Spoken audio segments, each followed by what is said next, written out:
Hello and welcome to Better Living, a show about the people and organizations that make an impact in our area. I'm your host, Nick Carissimi. The two groups I have on today are working in relatively small areas, but they're producing big results. Coming up in the second half of the show, Behind Every Door's Executive Director Will Dowell will talk about the work his group is doing in 2 apartment complexes in Dallas and about 2 events they have coming up, one of which is happening later today, but more on that later. We start things off with Serve West Dallas. Joining me is their managing coordinator, Lexie Okeke. How are you doing today? I'm doing great, Nick. How are you doing? I am great. You are full of pep and energy. Absolutely, all the time. Okay. Well, friend of the show told me about Serve West Dallas, and interesting organization. You guys, I like your approach. I like what you're doing, the focus of it, and we're going to talk a lot about that. So, let's get straight to it. Tell me about Serve West Dallas. Absolutely. So Serve West Dallas is actually a little bit different of a 501c3 organization in that everything that we do it through collaboration. We are the term that's used lately is collective impact. It's a new term for an old idea. The idea being when you have these big, hairy problems, whether it's poverty or homelessness or, any of those things that communities really wrestle with, the idea is no one organization really has the answer. They may want to and hope to have really creative ideas, but in the long term, the solution is really for multiple organizations, multiple strategies to be brought to the table so that collectively those organizations can address those big problems. And so that's what Serve West Dallas does. So was that always the mission of Serve West, or has that idea kind of evolved over the years? So that was actually yes, initially that's what it was. Okay. The community was like, we love all these organizations that are in West Dallas, but we need you guys to work together. So that was really the genesis of the organization. But the challenge is, or what's happened over the years is that idea and what it looks like has evolved. Because for a time, many organizations that were collective impact organizations thought that the organizations were the people that they served. And that's not a bad thing, but you come to find when you're starting to raise funds, when you're starting to do a lot of things, that may not necessarily be the best approach. The idea is that you always keep in mind really your end client, and for us, that's the residents of the 75212, or the folks that we serve. We just happen to do that through the organizations that are also serving them.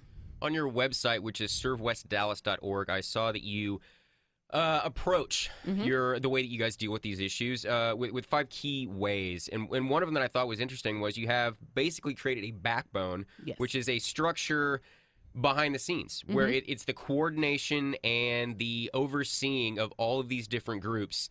And so from what I understand, that's where the real focus of Serve West is. It's not necessarily tackling the issues. It's making sure that you are coordinating the people that are tackling it. Correct. And what you find once you start to get into this work is that whole management of the collaboration takes a lot of work.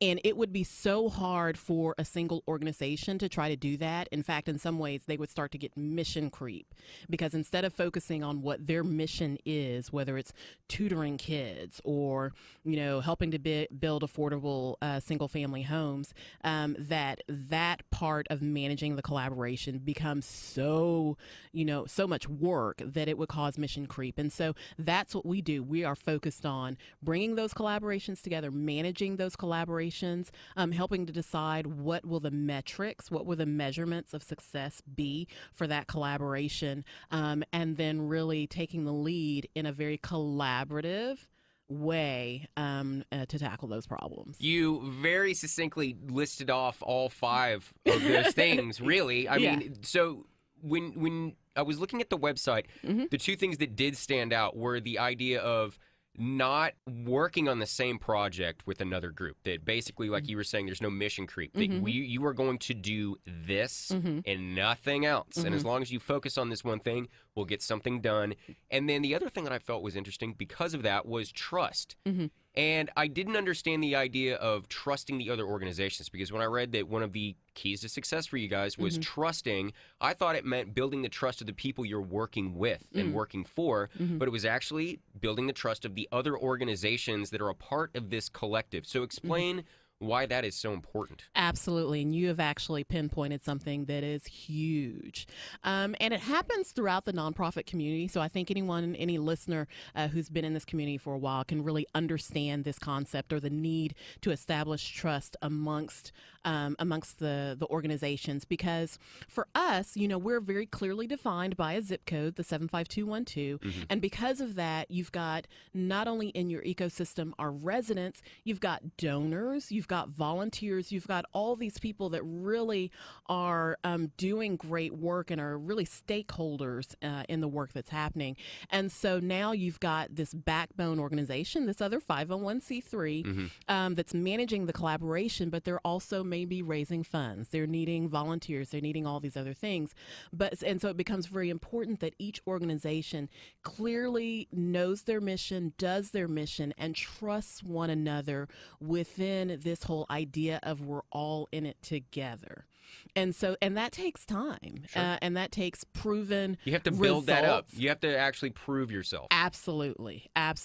And so because it takes time, then and it's not just do we have successes, because I think in the nonprofit community we understand sometimes there are quote unquote failures in the sense that, okay, we tried something and maybe it didn't work, but it's not so much did that happen, it's how did we handle it when it happened. Okay. And that really goes to building trust as well. And so all of that kind of combined together helps to really make the idea work. They're not really sectioned off. I mean, it's Correct. five. You have 5 key points, but every time we talk about it, it kind of goes. It's very circular. Absolutely. When you're trying to build trust, how do you do that? And that's where that reporting and the metrics come in, because you can say, well, yeah, you can trust me because I have done this, and this, and it's gone over these many years, and because you have that information, you're able to build trust, and the whole cycle just kind of keeps running. Absolutely. And it's amongst all the stakeholders.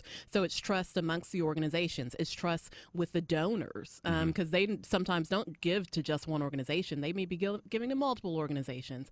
And so it's trust amongst the residents. It's trust amongst, even people outside of the 75212 looking in. And so all of that is important. It all happens at the same time. And sometimes it happens great and wonderful and we sing Kumbaya and keep going.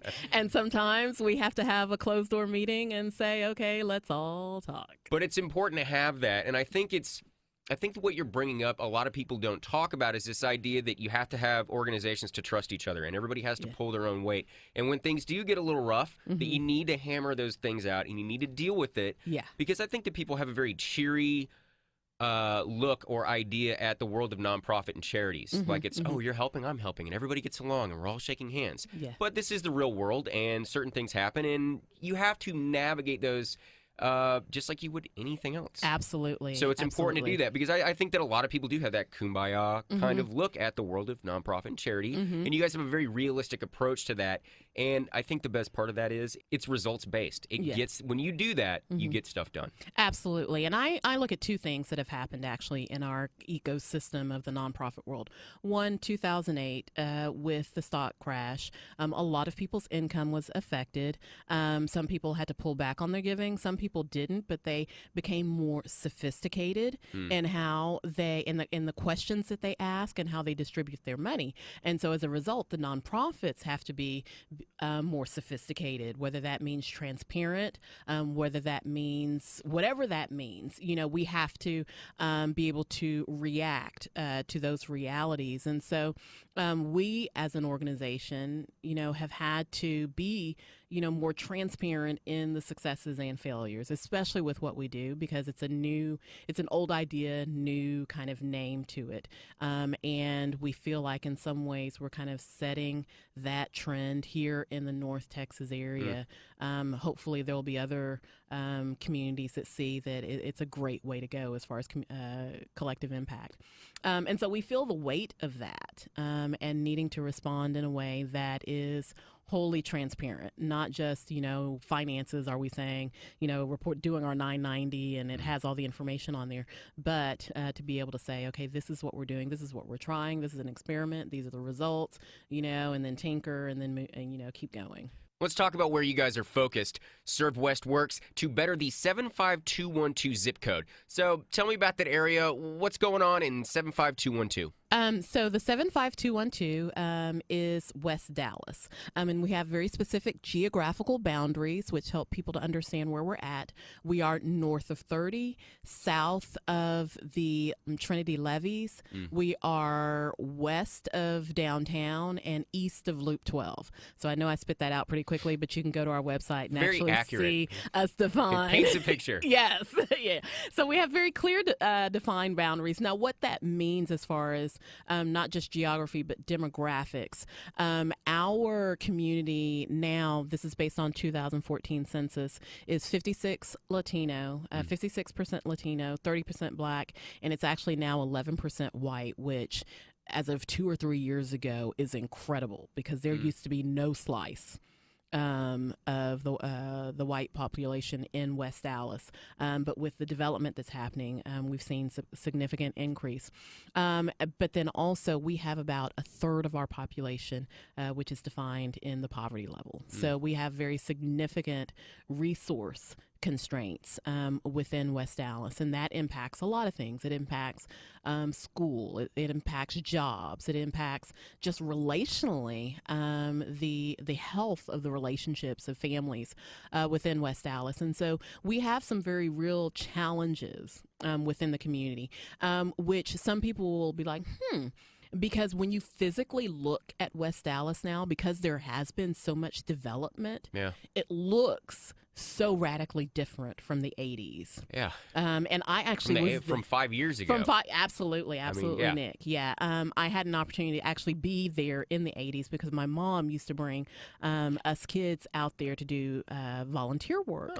And so you can have development and the physical landscape of the community be transformed, but there's still relational and people transformation that we're sincerely hoping for. And so that's why Serve West Dallas and the organizations that are making an impact there. Just because it looks good doesn't mean that it is good. Correct. Okay. Correct. Why that area? Was there any chance of going to a different zip code or anything like that?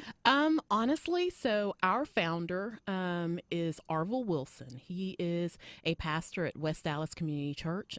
His family was in West Dallas back in the 40s and 50s. He grew up there, graduated from Pinkston, really has an incredible vision for the people transformation of West Dallas. He helped to found Mercy Street, which is one of our ministries, Voice of Hope, Builders of Hope, several organizations that are a part of our collaboration, because he saw that, as he was growing up and meeting different families and different needs, there were just areas that organizations could, folks could come together, donors could come together, volunteers could come together and help to meet a need and hopefully really buttress that in the community. So Arvil Wilson just said, let's get these organizations started and working in the community.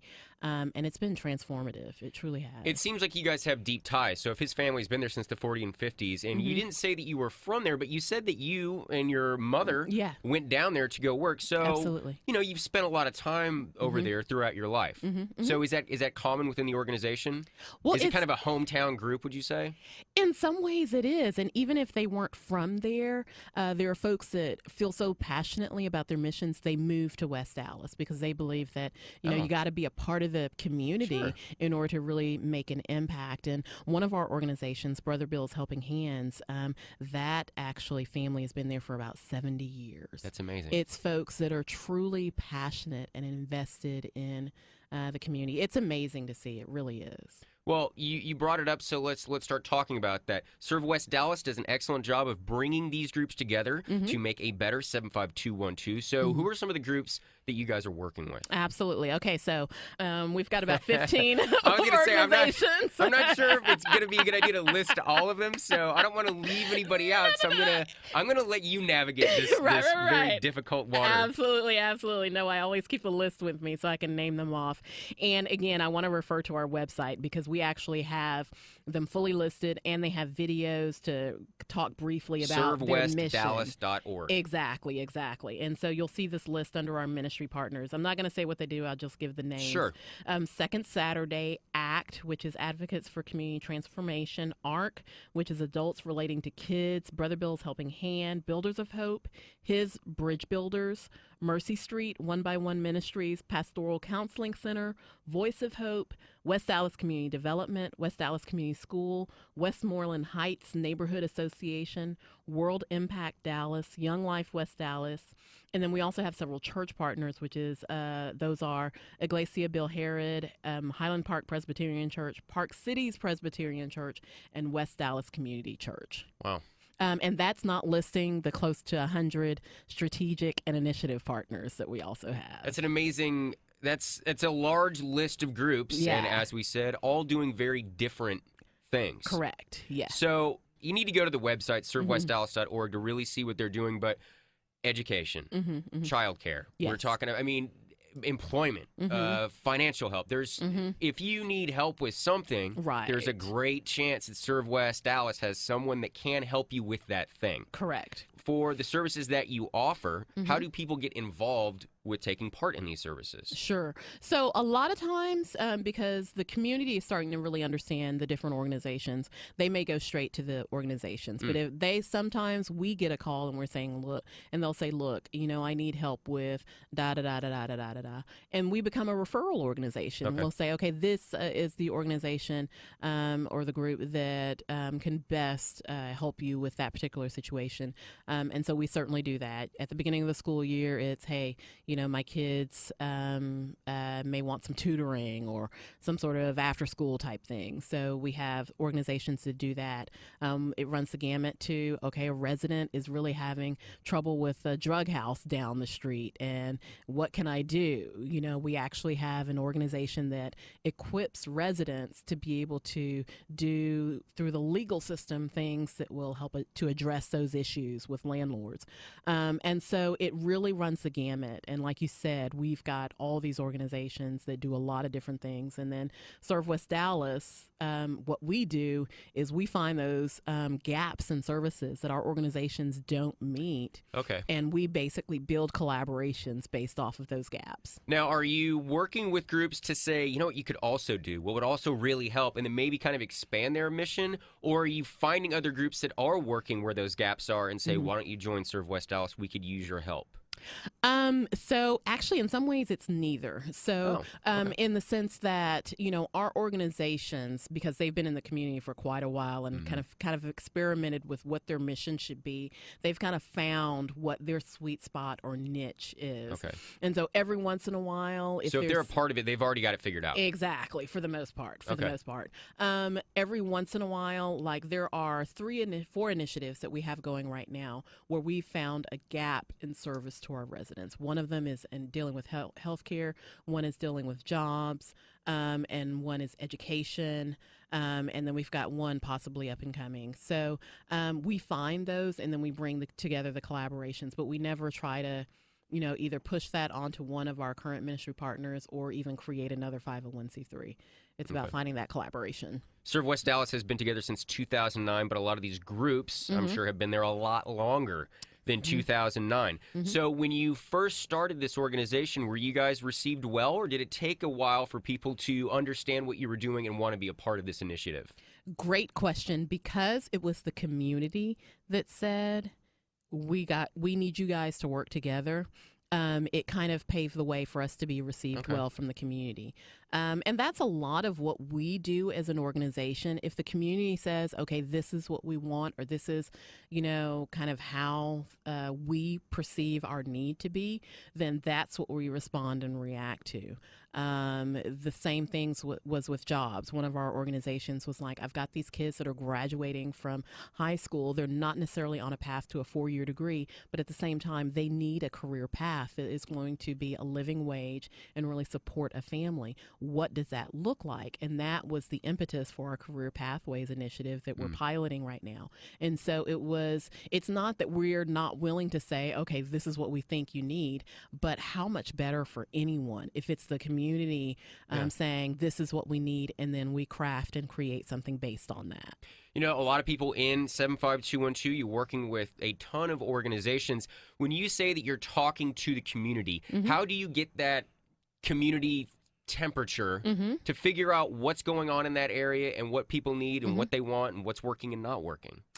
Here's what I love, and I mean that in the truest sense, I love about West Dallas. It is one of the few neighborhoods in Dallas remaining. I think Lake Highlands is a clear neighborhood. West Dallas is kind of the same way. One of the reasons because it does have clear geographic boundaries. The other is because it has one high school that most of the kids feed into, and that's Pinkston. Exactly. Very rare nowadays. So it's all DISD, that whole area. Yes, it's all DISD, and most of the kids feed into Pinkston. And so Pinkston has an incredible history of, continued class gatherings and really supportive of other Pinkston graduates. And we have neighborhood associations. There are at least about 10 neighborhoods in West Dallas, and they have neighborhood associations. And so we're able to go to folks that are pillars in the community and say and ask, what's the pulse? What are you thinking? What are you seeing? And be able to get it from there. I think it's great that West Dallas still has that community vibe. That, like you were saying, it's just such a great way to put it, the neighborhood. There's a neighborhood. Now, of course, there's, it's a big area. There's small neighborhoods within that, but it is a community, and it's got that feel, and it's got to help with the kind of work that you guys are doing, because you're able to kind of just feel that vibe that they have. Absolutely. And there's some that would say it's a challenge, and there are moments where it is a challenge, but that's not something you ever want to squash. I mean, that is America. Something you want to nourish. Yeah, absolutely. Do you do a lot of work with Pinkston? Or are you involved with the school systems a lot? We are. In fact, we have an education initiative called SOAR, but it's not at the high school level. It is actually more so at the elementary level. Now, why would you say that that's important to focus on? Sure. So early childhood, there are so many studies as far as early childhood intervention, whether it be directly with the kids, making sure or helping them to be able to read or what have you, but also equipping the parents. And so we just identified for Serve West Dallas, the best route to take would be to really focus our efforts on the elementary schools and really being a support to those schools and the administration there and the teachers. And so we do different things, and we have an incredible coordinator who coordinates that program, and it's inclusive of our ministry partners. So ARC, which does parent engagement, as well as Mercy Street, which does after school, not after school, but tutor or mentoring program. And then Voice of Hope does the after school program.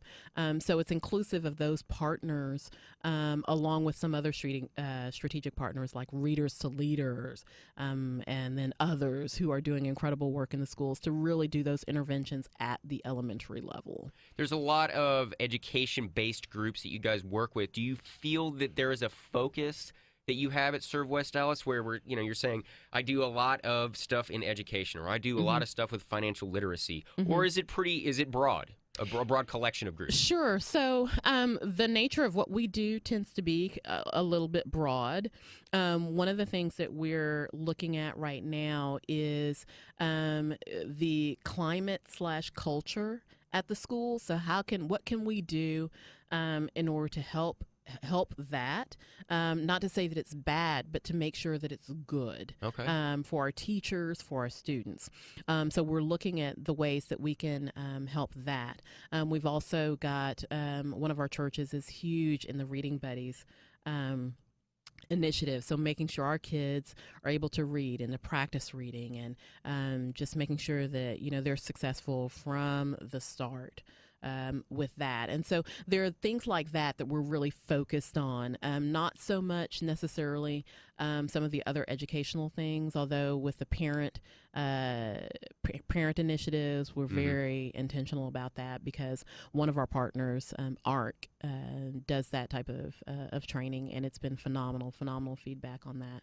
Working to train or adjust the climate of an area is tough. Give me a sense of some of the things that you're doing. So one of the things that we're doing is it's everything from our coordinator, Chrissy Ozuna, will go in and, ask the teachers, how are you doing?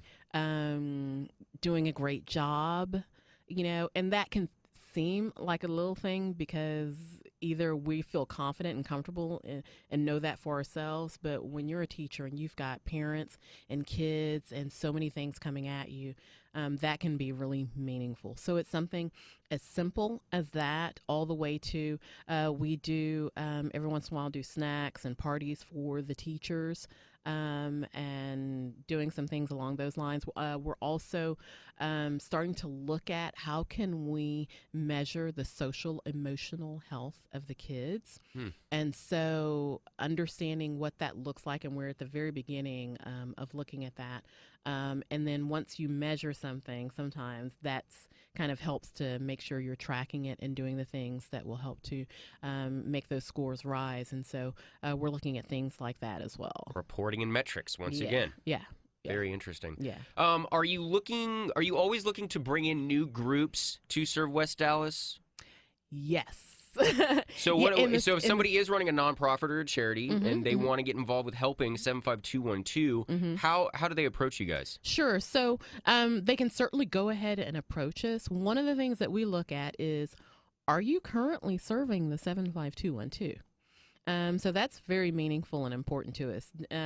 You don't necessarily come and be a part of Surf West Dallas if you're wanting to, enter the 75212. It's, are you serving there? And what does that look like? And, do we have another ministry partner, that is doing that? What are your thoughts as it relates to collaboration? Because some organizations may not be interested in that. Sure. Yeah.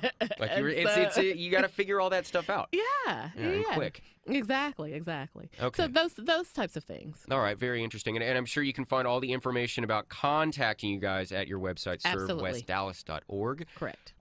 Events. Do you guys have anything coming up that you want to talk about? We do. So we have an event coming up, and we also have an initiative that we're doing. So I'm going to talk about the event first. In the fall, we are starting to do, and we'll be doing this annually, our West Dallas Day Out. It's basically a community picnic. And we're going to be doing that this year. It's going to be at the Nash Davis Park, and it's going to be on October 15th, which is a Saturday from 12 to 2. So we're going to have lunch, some hot dogs. We're going to do a salsa contest, as in hot sauce contest, not dancing. Don't make it sound like my eyes lit up. Like I'm going to go win this dance contest. I don't know, Nick. It looked like you were about to do it. That's not me. And then a dessert contest as well. And then we're actually going to have some community choirs. We've got 2 church choirs that are booked. And then we're also going to do a unified church choir. Wow. So we're asking choirs throughout West Dallas to come out and do a unified church choir. And we're going to have lawn games. Nice. So we're very excited about that. That sounds some like cornhole and some big Connect 4 and all sorts of fun things like that. That's great. Yeah, so it'll be good times. Okay, well, the neighborhood event sounds fantastic. Is there anything else that you guys have set up or anything else on the calendar that you want to talk about? Yes. So we have started an initiative. It's our new initiative called I Am West Dallas. You can actually get to it through our website and through our Facebook page, but you can also go to IamWestDallas.org. And it is based off of Humans of New York. So if you've at all heard of Honey, it is a photo blog where it's sharing pictures and stories from the heart of folks and really humanizes the humans of New York. If you haven't seen them, they are fantastic. It's just a photograph of somebody in their natural environment in a very, very, maybe a paragraph, very short, if that sometimes. Yes. Just a very short little story, and it gives you just a feeling of that person and how they fit into that area. It's a wonderful snapshot of an area, and Yes. so that will be perfect for 75212. Exactly. And that's what we wanted to do. We wanted to take it away from, just the news stories or, kind of this mass of humanity in the 75212 to the personal stories. And so it's up. You can go see them now. And then we'll be doing a couple of stories a week from here to whenever, because it's just an amazing way to share the stories of West Dallas. What is the website again, one more time for it? IamWestDallas.org. Okay, well, the organization is Serve West Dallas. You can find them online at servewestdallas.org, or you can give them a call at 214-530-9147. Lexie Okeke is their managing coordinator. Thank you so much for joining me today. Thank you, Nick. Thoroughly enjoyed it. Coming up after the break, Will Dow of Behind Every Door will join me in studio. You're listening.